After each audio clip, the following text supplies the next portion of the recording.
It's Tuesday of the last work week of the year, and it's a time when lots of us are thinking about what we've done over the past 12 months and what we're looking forward to in the coming 12 months. Those kinds of looks backward and dreams forward can be really exciting. But it can also be really difficult to think back on the year gone by. If I'm being honest, I'd have to admit that while yearly review time can be exciting and motivating for me, it's also a time when it's really easy to get discouraged and to judge yourself for what did or didn't happen in the past year. When those self-critical thoughts start creeping in and taking over your inner monologue, what can you do? My recommendation? Be a detective. Welcome to the Starving Artist No More podcast, with me, your host, Jennifer Jill Araya. Starving Artist No More is a business coaching community dedicated to helping creative entrepreneurs cast off the starving artist and find thriving fulfillment from their businesses. If you are a creative entrepreneur who wants more from your creative business, if you want to build a thriving business that truly meets your needs and fulfills you holistically, personally, creatively, and financially. If you want to move beyond the harmful starving artist stereotype into a place of abundance, joy, and fulfillment in your creative artistic work, then you're in the right place. I'm so glad you're here.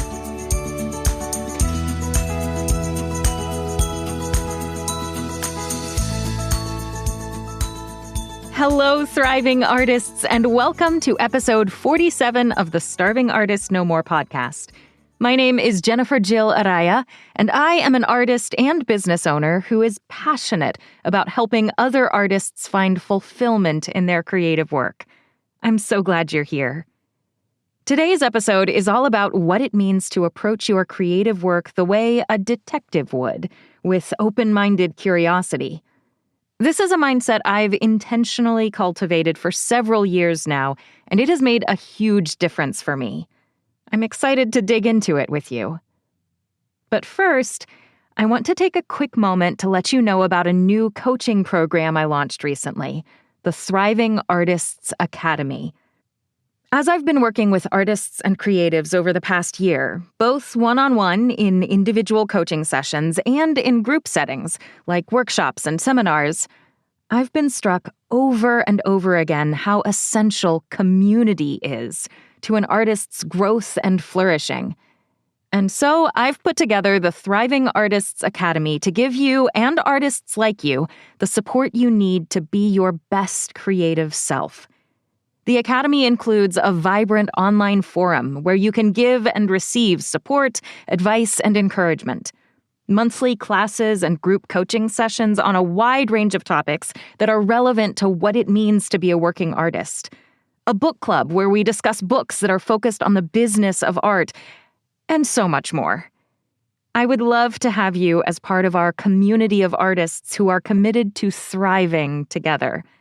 You can get all of the details on my website, starvingartistnomore.com. I really hope you check it out.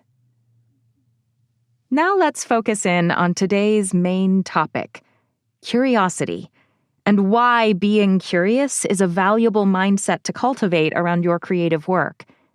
If you've been here long and listened to many of my podcast episodes, you know that in my work as an audiobook narrator, the exact definitions of words matter. So, let's start by getting on the same page about what it means to be curious. Merriam-Webster tells us that to be curious means that you are marked by desire to investigate and learn. If you're approaching something with an attitude of curiosity, you're not willing to take things at face value. Rather, you are coming to the situation knowing that you will need to do a bit of digging to figure out what's going on. And what is the point of doing that investigating? To learn. To be curious means that you want to learn. You want to know why something happened, and you want to figure out the truth of the situation. To be curious is to investigate and learn from what you find out during that investigation. Our last two podcasts were all about reviewing your work and figuring out what you want from your work. Determining your personal definition of success is very dependent on understanding your performance in past creative projects and using that information to make decisions going forward. And setting goals for the year absolutely relies on knowing what went well and what didn't go so well, and what you want to do as a result of that. I also do this kind of look backward when I finish each of my creative projects. Every time I submit the files for an audiobook, or after I perform a concert, I usually set aside a few moments that day or the next to reflect on how the project went, so I can then use that information to learn from what happened. A vital part of all of those processes is reviewing, to look back over what you've done. But occasionally, my post-project reflection or my yearly review will tend more towards judgment than curiosity, which is not a good slippery slope to start down. It can be so easy to fall into judgment when you do thinking back, judging the decisions you made that seemed okay at the time, but that you can see now, looking back, weren't quite the right calls to make. Judging how you behaved in a situation that didn't turn out as you'd hoped. Judging the quality of your work and feeling self-recrimination or self-blame for creative choices you made that you wouldn't make today. Personally, I have felt all of those kinds of judging, and even more. I know from experience how that vortex of judgment can pull you downward. It can be very seductive. And judging is destructive not just because of the negativity that can result from it. Judging is also destructive because it prevents you from learning anything. If I'm judging myself and my work during my project review process or my yearly review process, I'm locking myself off from being able to learn and grow from what happened. Remember that definition of curiosity that I read earlier? Being curious means a desire to investigate and learn. The looking back, the reviewing, is the investigation piece of that definition. And after investigating comes learning. But if you judge after investigating, learning can't happen. Personally, anytime I feel that judgment or self-recrimination creeping into my review, I stop and take a break. I literally get up from my chair or leave my booth or move away from wherever I am doing the review, and I do something else for a little bit.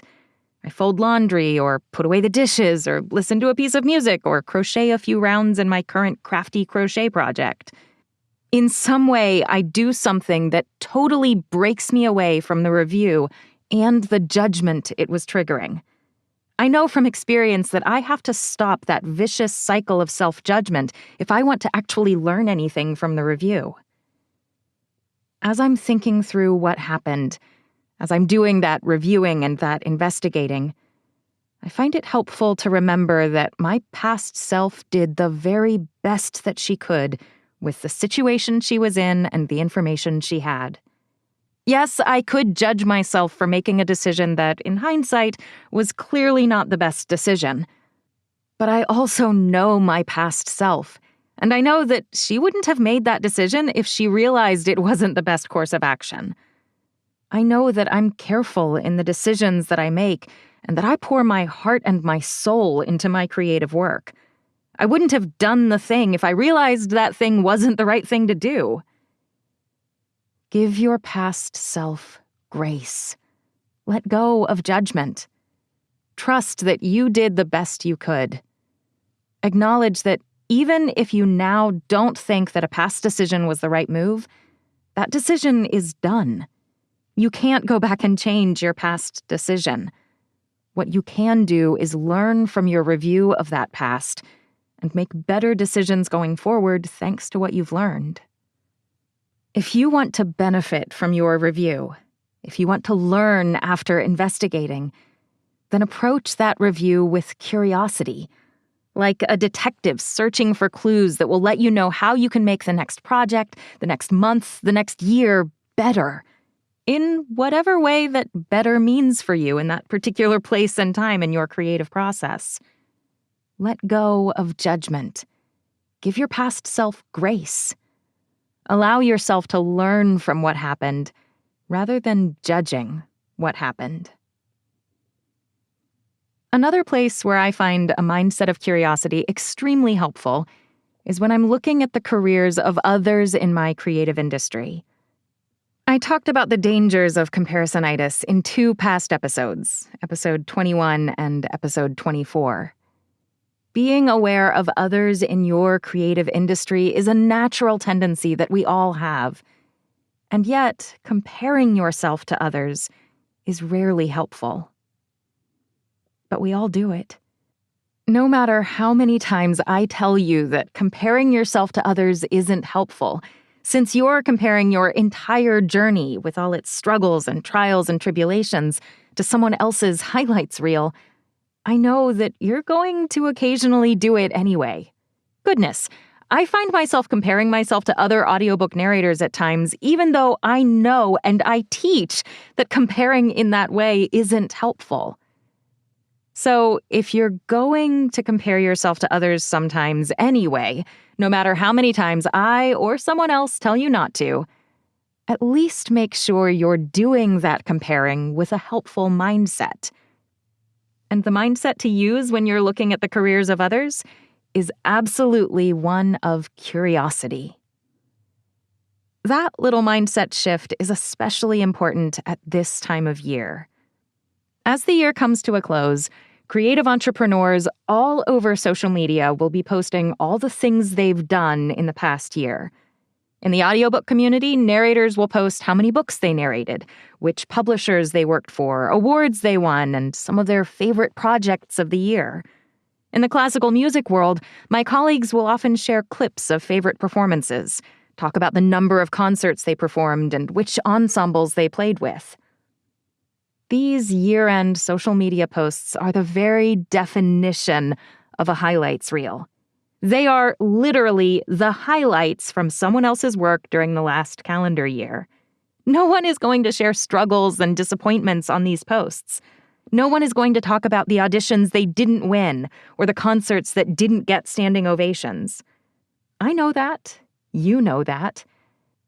And yet, it is so easy to look at others with jealousy and to look at yourself with judgment.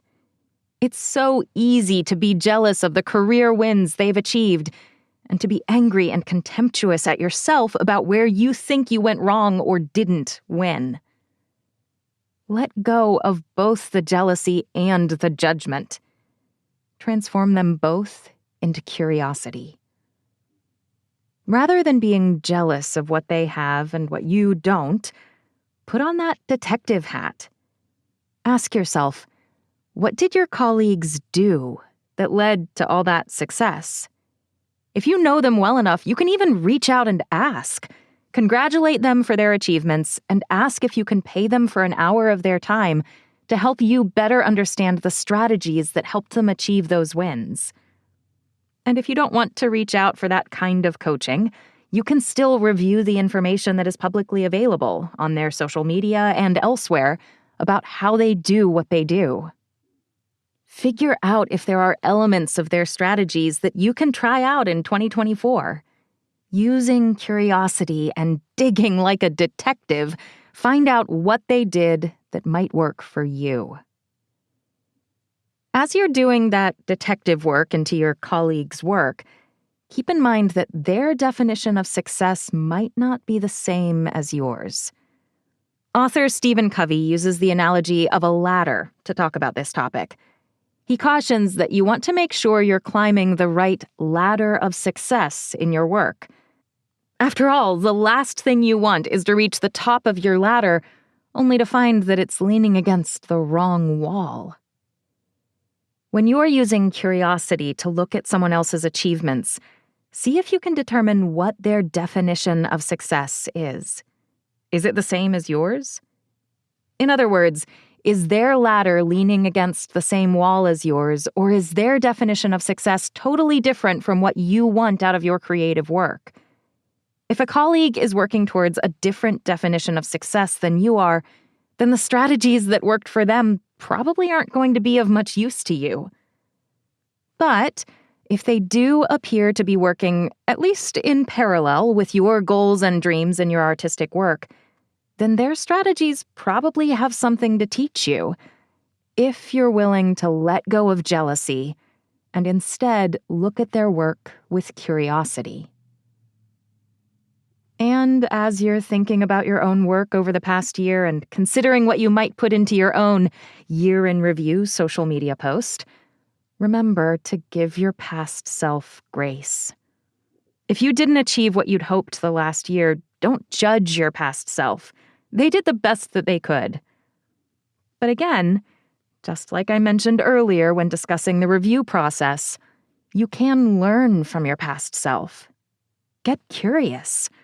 What kept you from putting into action the strategies you had in mind? If you failed to do something that you'd intended to do, you were spending that time doing something else instead. You allowed something else to take priority over whatever it was that you intended to do. So, with a mindset full of curiosity and completely lacking in judgment, ask yourself, where did you spend your time in ways that kept you from your primary goals in 2023? How can you eliminate or reduce or reframe those distractions in 2024?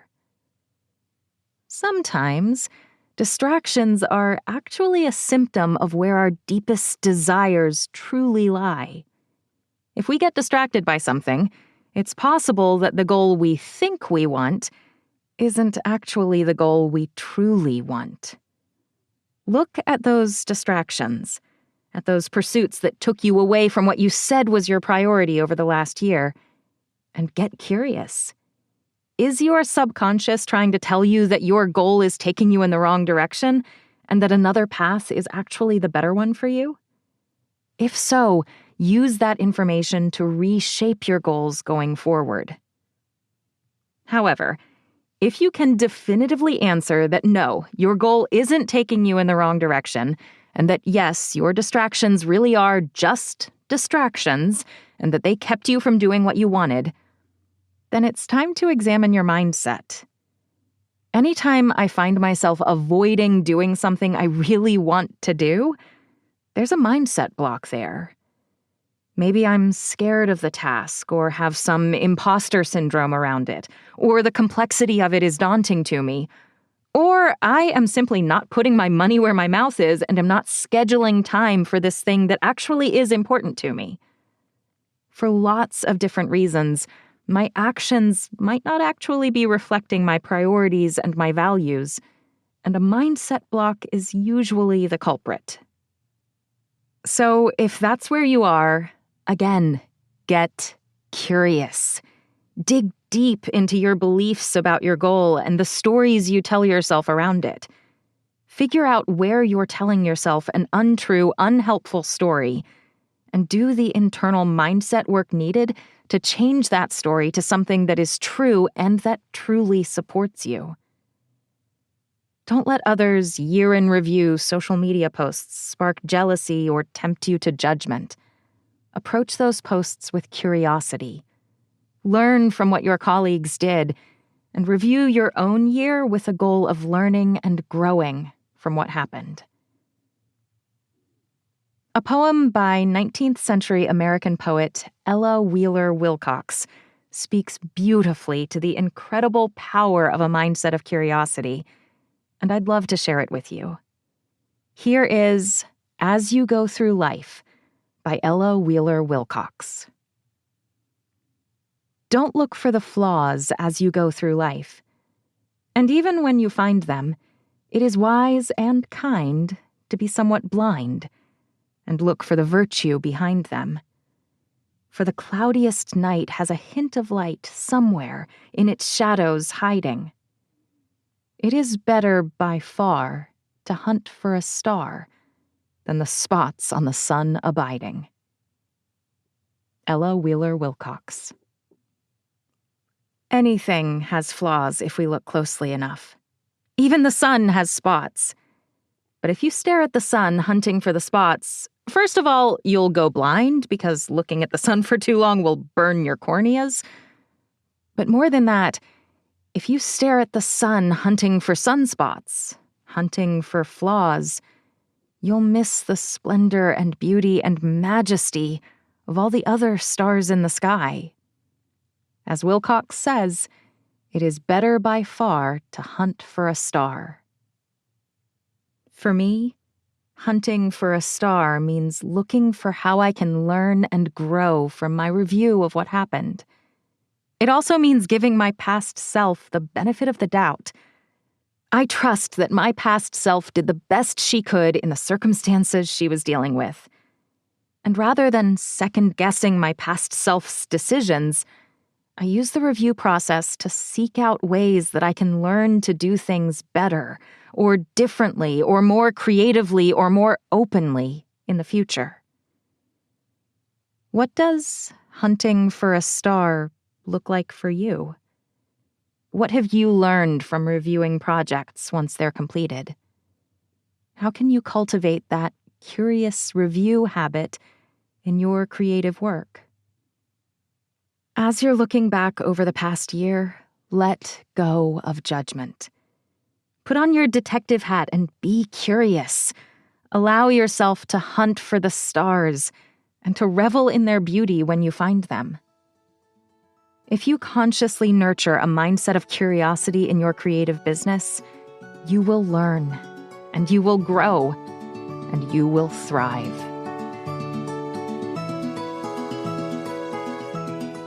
Thank you so much for spending this time with me today. I know how valuable time is to creative entrepreneurs, and I will never take you, my listeners, for granted.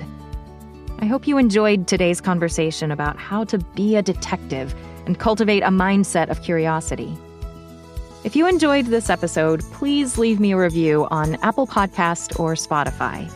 Reviews specifically in those two places really do help new listeners find this podcast. And if you know someone who would find today's discussion helpful, please share it with them. Sharing is caring. A huge shout out of gratitude goes to my husband, Arturo Araya, who engineers this podcast and makes sure I sound my best when you're listening to me. If you want to contact me, if you have any questions for me, or if you have topic suggestions for a future podcast episode, or if you'd like more information about how you can work with me, or if you want to know more about the Thriving Artists Academy, you can reach me through my website, starvingartistnomore.com. I would love to hear from you.